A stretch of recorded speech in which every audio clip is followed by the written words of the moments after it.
Amigas e amigos, esta terceirização aprovada pelos golpistas na Câmara dos Deputados é um golpe frontal à classe trabalhadora. Nos atinge em cheio, atinge a estrutura sindical erguida ao longo do século XX e neste início do século XXI. Uma estrutura amalgamada com o sangue dos trabalhadores, que custou torturas, prisões e não poucas mortes, assassinatos.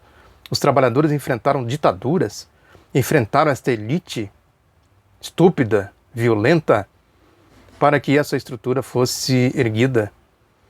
E os golpistas, com aquele golpe na Câmara dos Deputados, destruíram tudo. Ou tentam destruir.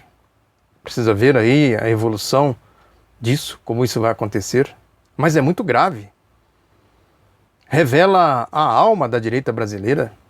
Revela a sua memória senhorial, desta elite que se formou associada à coroa portuguesa, que se beneficiou de quase 400 anos de trabalho escravo, dos nossos 500 e poucos anos de história oficial.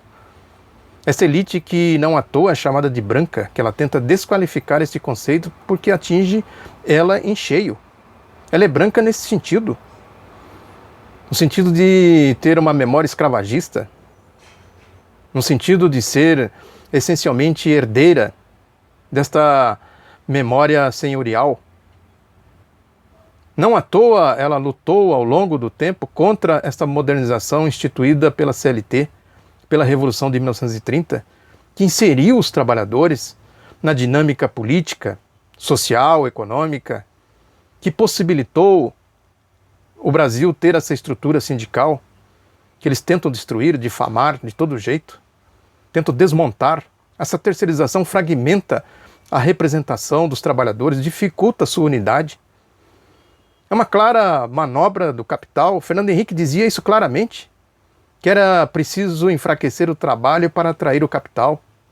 A lógica do golpe de 64, com os próceres, os cardeais, os corifeus do liberalismo, que depois ficaram conhecidos como neoliberais, os clones malditos, como dizia o jornalista Luiz Biondi, clones daqueles lá, Roberto Campos, Mário Henrique Simonsen, que trazia as teses do Eugênio Goudin, considerado papa do liberalismo brasileiro, que perdia de lavada nos debates dos anos 50, começo dos anos 60, com a tese do desenvolvimentismo, a necessidade do desenvolvimento com a inclusão do povo. Aí eles só conseguiram aplicar a sua política, a sua ideologia com o golpe. Em 1974, o Roberto Campos e o Simonsen publicaram um livro chamado A Nova Economia Brasileira, que tinha no centro, segundo eles, esse conflito entre o distributivismo e o produtivismo. Na ideia deles não era possível produzir e distribuir ao mesmo tempo.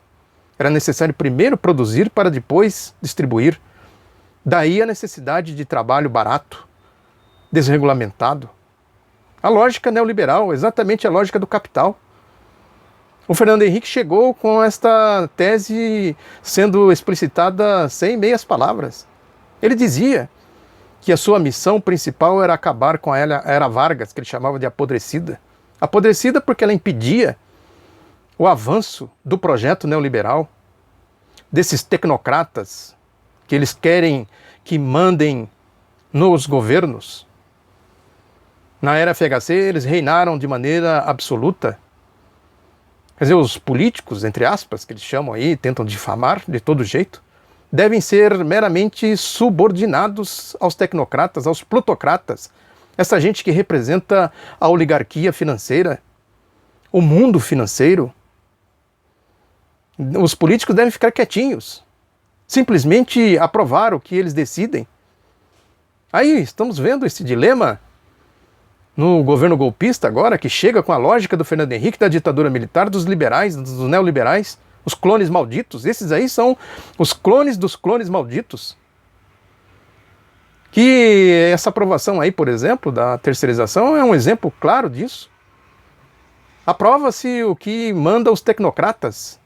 Aquela ideia, acabe com a proteção do trabalho para que o capital flua, transite livremente. Venham todos para cá, aqui não tem sindicatos, não tem greves, ninguém é obrigado a pagar 13º, ninguém é obrigado a pagar férias. Essa é a lógica deles, basta pegar os números quando Lula assumiu a presidência da República em 2003. 57% da população economicamente ativa estava na informalidade, sem carteira assinada, sem 13º, sem férias, precarizados. O Lula e a Dilma trataram de pôr essa questão aí em evidência, trataram com muita seriedade a questão do trabalho, do emprego, com carteira assinada, com os direitos trabalhistas devidamente regulamentados. O Brasil das grandes economias era uma ilha de pleno emprego. Emprego formal. Isso, evidentemente, que desagradava muito o mundo do capital, tanto lá de fora quanto aqui de dentro. Basta ver o apoio que esses empresários deram para o golpe. A turma do Pato, da Fiesp, do Paulo Scaff, foram lá erguer aqueles patos ridículos, exatamente para manifestar apoio ao golpe, dentro desta lógica da terceirização do escravagismo. É disso que se trata. No fundamental é isso, essa elite que sempre viveu aí às custas das benesses do Estado. Poucas vezes eles foram exclusivos beneficiários dessas benesses.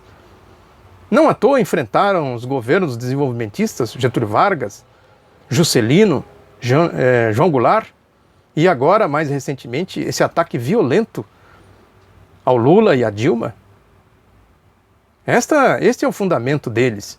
Eles querem o Estado do jeito deles, que pague as suas contas, que proteja o seu senhorio. Essa história aí, né, de nada de CLT, nada de proteção social.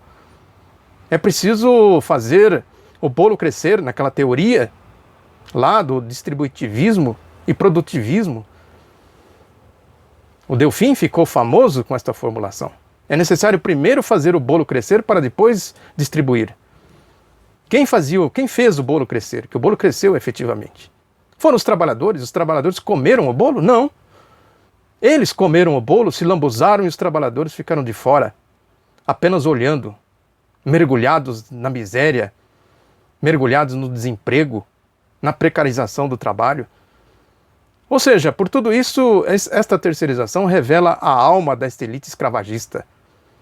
É isso que eu falo aqui, esta elite, essa direita que luta para que o século XIX não termine nunca aqui. Eles estão trocando o futuro pelo passado, estão levando as relações trabalhistas, sociais de volta para o século XIX, para a lógica pré-revolução de 1930. Essa terceirização, portanto, ela é pedagógica para os trabalhadores. Ela revela exatamente quem são os golpistas. Vai mostrando aí, como eu disse, o castelo de cartas de areia, castelo que eles montaram aí, ergueram, né, em cima de mentiras, vai se desmanchando no ar. Cumpre agora uma grande unidade para que se enfrente esta realidade, porque isso é apenas o começo, vem mais por aí, viu? Isso é o começo da reforma trabalhista, depois vem a reforma da Previdência, a reforma política, que vai jogar os trabalhadores para fora da representação parlamentar, é o que eles querem. E aí os tecnocratas, os plutocratas, o mundo das finanças é que manda em tudo.